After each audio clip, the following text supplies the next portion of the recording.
वैद्युत बल और गुरुत्वाकर्षण बल में तुलना कैसे करते हैं, इस टाइप का एक क्वेश्चन है हमारे पास कि दो अल्फा कण परस्पर 0.1 एंगस्ट्रॉम की दूरी पर हैं, उनके बीच कार्यरत वैद्युत प्रतिकर्षण बल गुरुत्वाकर्षण बल से कितने गुना है। मतलब कि हमें तुलना करना है कि वैद्युत बल जो है वो गुरुत्वाकर्षण बल से कितने गुना है। बहुत ही सिंपल सा तरीका होता है।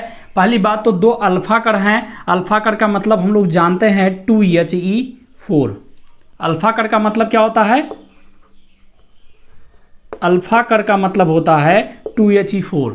अगर ये हमें पता है तो हमें ये पता करना चाहिए, देखिए वैद्युत बल यानी Q1 Q2 हमें किसी ना किसी तरीके से चाहिए, तो Q1 बराबर कितना हो जाएगा, इसको देख कर समझ में आ रहा होगा, दो इलेक्ट्रॉन इसमें है, दो प्रोटॉन है और दो इलेक्ट्रॉन है, तो इस पर आवेश जो हो जाएगा वो 2E हो जाएगा। जो Q बराबर N का फॉर्मूला होता है, उस फॉर्मूले से N का मान यहाँ पर 2 है तो NE फॉर्मूला लगाया हमने।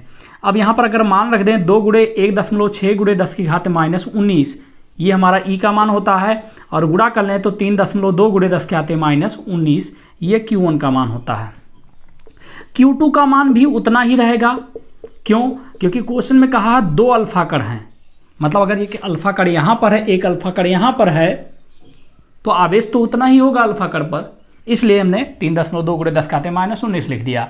अच्छा, R दिया हुआ है। एक बात और कह रहा, गुरुत्वाकर्षण बल, तो गुरुत्वाकर्षण बल के लिए सूत्र हम लोग जानते हैं 1/4 G m1 m2/r², यानी m1 m2 मतलब द्रव्यमान भी चाहिए इनका, तो m1 कितना हो जाएगा, द्रव्यमान हम लोग जानते हैं जो 2He4 है, यहाँ पर जो लिखा रहा था इसी को द्रव्यमान बोलते हैं, यानी 4 और इंटू प्रोटॉन का जो द्रव्यमान होता है कितना 1.6 × 10⁻⁻ कितना -27, गुणा कर लें 16 चौका 64, 6.4 × 10⁻27 किलोग्राम।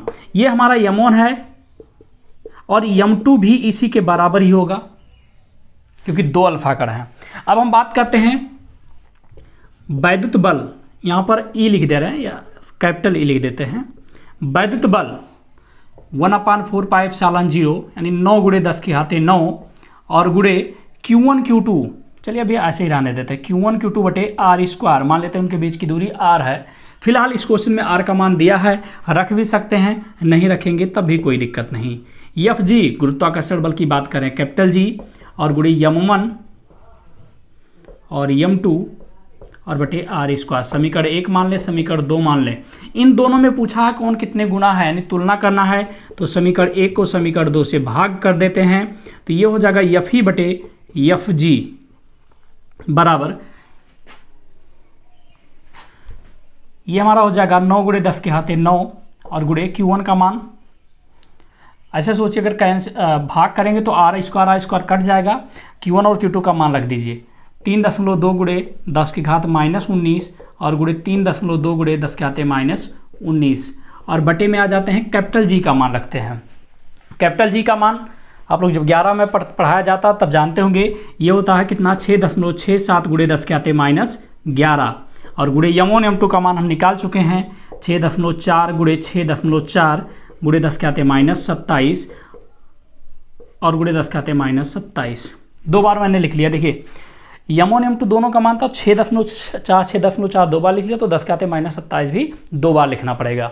ठीक है, आगे कैसे सॉल्व करेंगे, इतना बड़ा कैलकुलेशन जो दशमलव कई बार है, इसको सॉल्व करना बहुत ही आसान, देख कर डर लग रहा होगा, लेकिन मैं बता दूं बहुत ही आसान है, बहुत ही आसान तरीके से आप सॉल्व कर सकते हैं। देखिए कैसे, आप पहले अंश में देख लीजिए दशमलव के बाद कुल कितने अंक हैं, एक दशमलव यहाँ, दशमलव के बाद एक अंक, एक दशमलव यहाँ, दशमलव के बाद एक अंक, दशमलव के बाद टोटल 2 अंक है। हर में आ जाइए, दशमलव के बाद एक अंक, दशमलव के बाद एक अंक, 2 अंक यहाँ पर है, और दशमलव के बाद 2 अंक यहाँ पर है।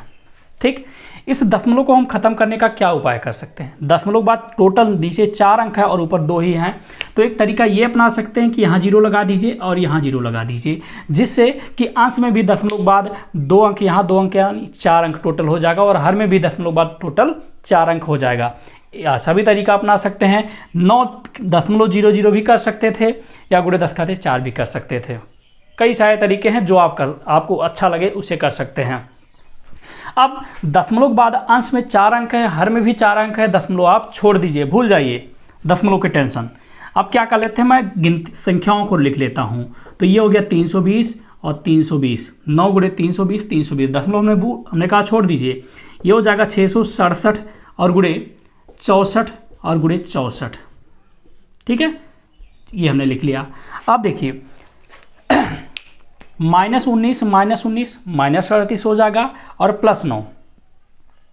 अगर हम -38 में +9 करते हैं तो हमारे पास कितना हो जाएगा, देखिए -38 में अगर हम +9 कर लेते हैं तो हमारे पास कितना हो जाएगा, -29 हो जाएगा, ठीक है ना। तो चलिए अभी मानते हैं 10 की घात -29 बचा है यहाँ पर, ठीक है। हर में आ जाइए, गुणे 10 की घात कितना हो जाएगा, देखिए -11 -27 कितना, -27 -54 हो जाएगा। और -11 54 में -54 में अगर हम -11 करेंगे यानी जोड़ लेंगे दोनों को तो कितना हो जाएगा, 55 यानी 65, 10 की घात कितना, -65 हो जाएगा। अब इसको और कैंसिल आउट कर सकते हैं यानी आसान कर सकते हैं। देखिए 32 गुना 64 होता है, अगर ये अभी टेंशन इसकी ना ले हम तो कैंसिल आउट कर सकते हैं, या इससे इसको कैंसिल आउट कर सकते हैं। देखिए 4 पंचे 20 होता, 5 बार एक बार पढ़ा पढ़िए कि हो सकता है ये कट जाए 5 बार, तो 5 चौक 20 हो जाएगा और 5 छत्तीस 2 32 कट गया, इससे भी काट देंगे तो ये हो जाएगा 5, ठीक।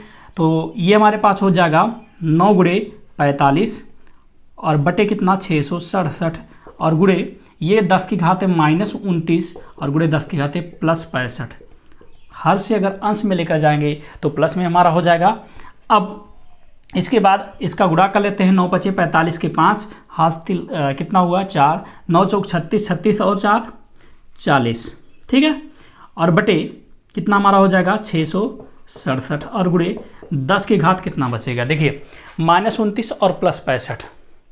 65 में से अगर हमें 29 को घटाना है कितना हो जाएगा, 15 में से अगर 9 घटाएंगे तो 6 हो जाएगा, 9 6 15 होता है। और ये 5 बचा, 5 में से 2 गया 3 यानी +36 हो जाएगा, 10 के घात कितना +36 हो जाएगा। अब अगर इसको भाग करेंगे, देखिए दिख रहा है, नहीं दिख रहा, सॉरी, मतलब अब केवल 405 में अगर इससे भाग करना है और भाग करने के बाद जो इसका आंसर आएगा, मैं यहाँ लिख दे रहा हूँ, इसका जो आंसर आएगा वो आ जाएगा, मैं लिख दे रहा हूँ जो भाग करने के बाद आएगा, दिख रहा होगा आपको। भाग करने के बाद जो आएगा वो आएगा 0.3158 और गुणे 10 के आते 36। इसको लिखा जा सकता है 3.158 गुणे 10 के आते कितना 35। ये हमारा आंसर हो गया। अगर ये वीडियो पसंद आया है तो अपने ग्रुप में शेयर कीजिए और बच्चों को भी बताइए। ऐसे न्यूमेरिकल्स आपको सॉल्व करके मिलेंगे जो कि बोर्ड एग्जाम में बहुत ही हेल्पफुल रहेंगे।